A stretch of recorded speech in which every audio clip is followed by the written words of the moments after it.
and the Australian Grand Prix is go.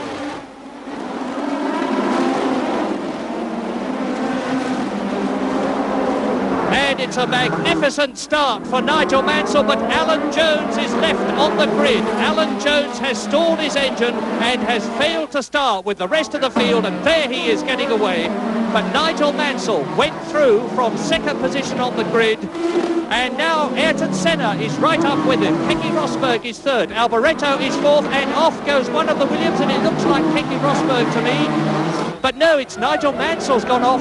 Keke Rosberg is in the lead on the first lap. Senna is second, Alboreto third, Prost, then Gerhard Berger in the arrows, then Nelson Piquet. Lap 4, Keke Rosberg, Senna, Alboreto, Prost, Berger. Now, in terms of British drivers, Derek Warwick is in 12th position, Martin Brundle is in 15th place, Nigel Mansell is into the pits, but it's Rosberg, the man who, and now Mansell has retired.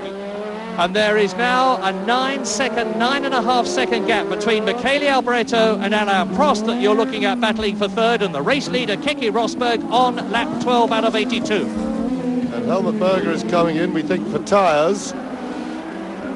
And Prost right up on top of Alboreto now and challenging.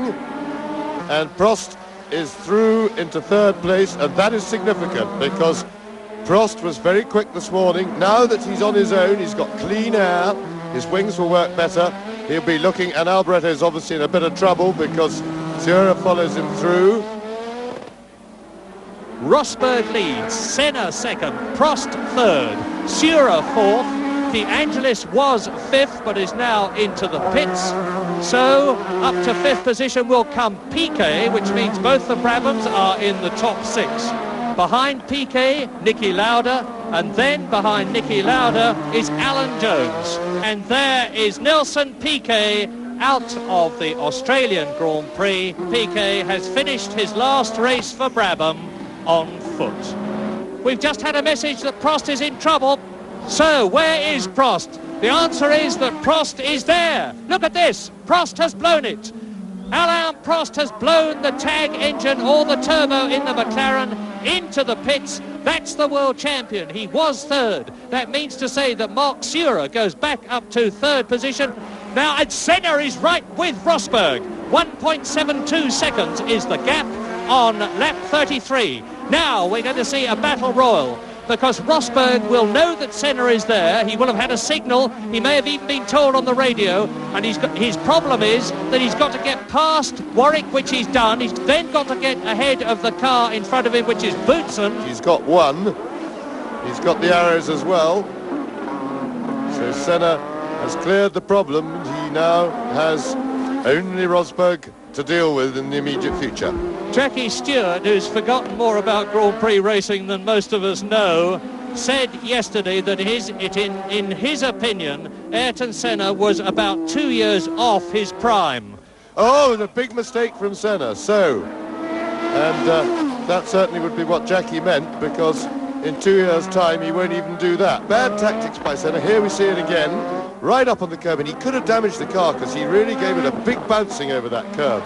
Now, it remains to be seen as to whether Senna has got himself into trouble if he's damaged any of the suspension on the car, because they really aren't designed for that sort of fun and games. Rosberg has got the minimum of rear wing on his Williams. That means to say the downforce is minimised. It means the speed down the straight is maximised. When he gets onto the Brabham straight, he should be able to put his foot down and really pull away a bit from Senna, whose car may be better on handling on the tight stuff, and he's taken part of Rosberg's car away because Senna's right front tyre hit something on Rosberg's car, and it may have affected the wing, and Senna is leading. Rosberg is through.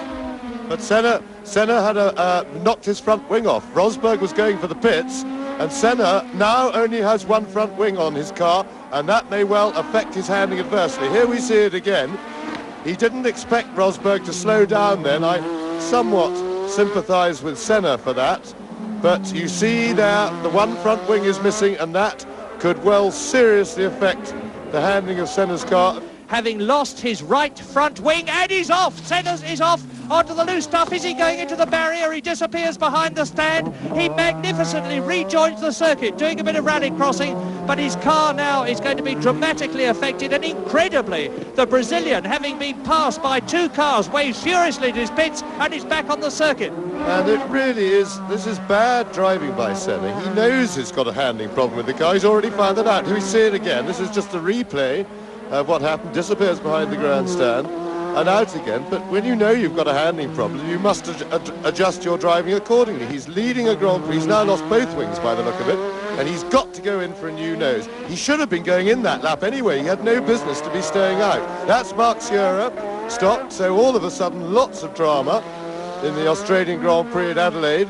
Keke Rosberg is now catching Ayrton Senna, having been into the pits to get new tyres, and Senna in the stricken JPS Lotus is about to lose the lead that he fought so hard to gain, because he's got real handling trouble with no front wing at all, and Rosberg is just going to drive past him superbly. Look at him. Senna is trying, but not good enough, and back into the lead on lap 44 goes Keke Rosberg, and into the pits comes Ayrton Senna. This has lost the race, I predict, for Ayrton Senna. The new nose is on, and let us hope that the wing is adjusted properly and not to affect the downforce. And now Niki Lauda looks as though he is moving up. He's moved up into second place on lap 45. Rosberg leads, Lauda is in second place, and Senna is down to third. Rosberg ahead, and Senna going for second, and Senna taking second from Niki Lauda, who doesn't attempt to move across and close the door, and the Brazilian is back into second place, which, except for that two-lap lead, is the highest he's yet been, and he is now 30 seconds plus, more than 30 seconds behind Keke Rosberg. And Rosberg is back in the pits. Yes, Keke Rosberg back in the pits. The left front is jammed on, and Senna has gone through. So Senna is back in the lead, but I tell you what, Niki Lauda is right behind Senna, and Lauda, I suspect, is the healthier of those two, because he's not in tire trouble. I think Senna's going to have to come back in. And Lauda is a bit close. He wants to get a slingshot at Senna, but he's better positioned than he was on the last lap, and I think he's going to be able to duck out. Yeah, here he comes.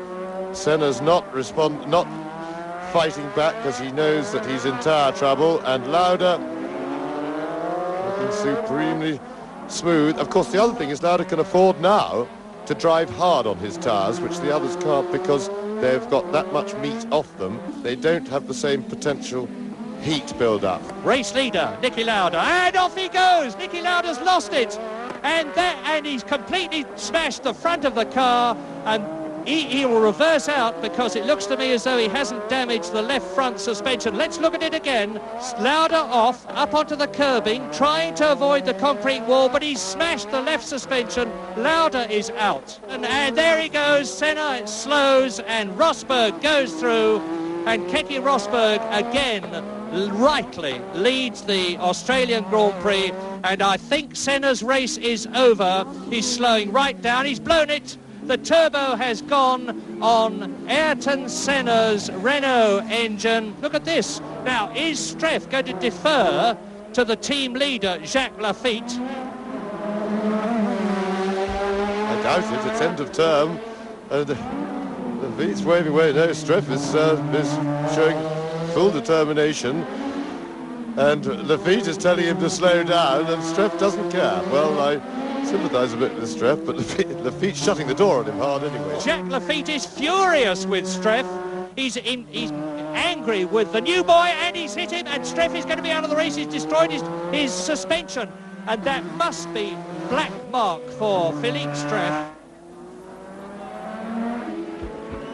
Yes, a marvellous weekend for everybody, as Keke Rosberg comes up to win, and well organised the Australians. A truly marvellous race with lots of drama. So a quite magnificent Australian Grand Prix, for my money the best of the year, ends in victory for Keke Rosberg, with Jacques Lafitte in second place, Philippe Streff third, Ivan Capelli in fourth place, Stefan Johansson fifth, and Gerhard Berger sixth.